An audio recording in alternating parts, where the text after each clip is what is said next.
సామెతలు 31వ అధ్యాయము. రాజైన లెమూయేలు మాటలు, అతని తల్లి అతనికి ఉపదేశించిన దేవోక్తి. నా కుమారుడా, నేనేమందును? నేను కన్న కుమారుడా, నేనేమందును? నా మ్రొక్కులు మ్రొక్కి కనిన కుమారుడా, నేనేమందును? నీ బలమును స్త్రీలకియ్యకుము, రాజులను నశింపజేయు స్త్రీలతో సహవాసము చేయకుము. ద్రాక్షరసము త్రాగుట రాజులకు తగదు, లెమూయేలు అది రాజులకు తగదు. మద్యపానాసక్తి అధికారులకు తగదు, త్రాగిన ఎడల వారు కట్టడలను మరతురు. దీనులకందరికీ అన్యాయము చేయుదురు.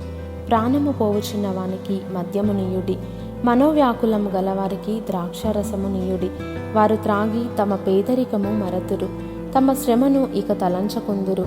మూగవారికిని దిక్కులేని వారికందరికిని న్యాయము జరుగునట్లు నీ నోరు తెరువుము.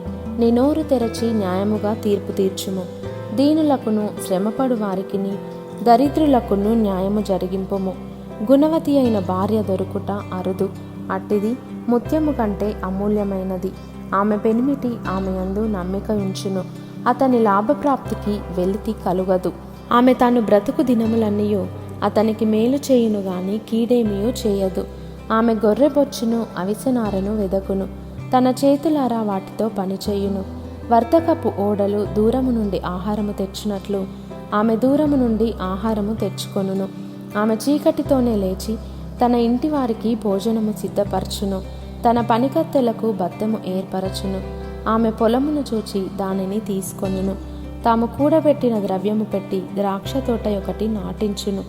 ఆమె నడికట్టు చేత నడుము బలపరుచుకొని చేతులతో బలముగా పనిచేయును. తన వ్యాపార లాభము అనుభవముచే తెలుసుకొనును. రాత్రివేళ ఆమె దీపము ఆరిపోదు. ఆమె పంటను చేత పట్టుకొనును, తన వ్రేళ్లతో కదురు పట్టుకొని వడుకును. దీనులకు తన చెయ్యి చాపును, దరిద్రులకు తన చేతులు చాపును. తన ఇంటి వారికి చలి తగులునని భయపడదు. ఆమె ఇంటి వారందరూ రక్తవర్ణ వస్త్రములు ధరించిన వారు. ఆమె పరుపులను సిద్ధపరచుకొనును. ఆమె బట్టలు సన్నని నారబట్టలు, రక్తవర్ణపు వస్త్రములు. ఆమె పెనిమిటి దేశపు పెద్దలతో కూడా కూర్చుండును, గవిని యొద్ద పేరుకొనిన వాడై ఉండును. ఆమె నారబట్టలు నేయించి అమ్మును, నడికట్లను వర్తకులకు అమ్మును.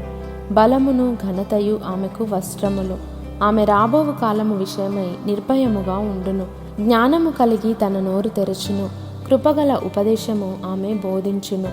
ఆమె తన ఇంటి వారి నడతలను బాగుగా కనిపెట్టును. పని చేయకుండా ఆమె భోజనము చేయదు. ఆమె కుమారులు లేచి ఆమెను ధన్యురాలందురు.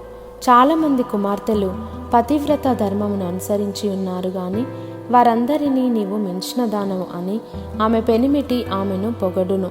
అందము మోసకరము, సౌందర్యము వ్యర్థము. యెహోవాయందు భయభక్తులు కలిగిన స్త్రీ కొనియాడబడును. చేసిన పనిని బట్టి అట్టి దానికి ప్రతిఫలమియ్యదగును. గవునుల యొద్ద ఆమె పనులు ఆమెను కొనియాడును.